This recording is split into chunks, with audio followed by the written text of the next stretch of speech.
Pamirsa Kantor Pertanahan Kota Denpasar identifikasi wenten sawetara 300-an bidang tanah ring Kota Denpasar saning ranjing kategori konflik utawi terbengkelai. Selanturnya kewentenan lahan ring Kota Denpasar wenten penyatakan talian widang. Yening selain saking kewentenan nyane tanah terbengkalai ke kantenang AKD.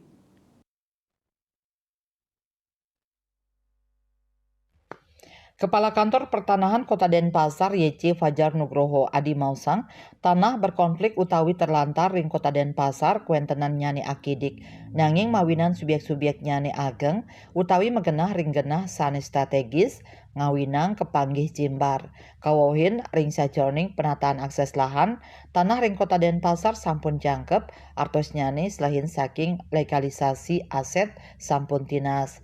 Ringgalah pungkuran kanton wenten sane patut kemargiang inggih punika penguatan akse mangda aset-aset duen kramani sida dados kolateral ring sajoning nyokong usahaipun.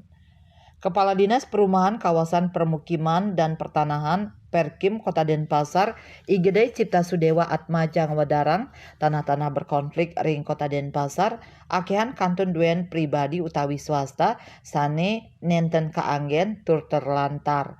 Raris konflik lahan duen pemerintah nenten kepanggih ring Kota Denpasar. Cipta Sudewa ngowohin pai ketandani kantun stata mausaha mangda nenten wenten malih tanah-tanah terlantar ring tanah sanes sampun bersertifikat. Napi malih antuk tata kelola aset miwah akses mangda tanah maduwe nilai ekonomi. Eka Adiasa Bali Pos Nguningayang.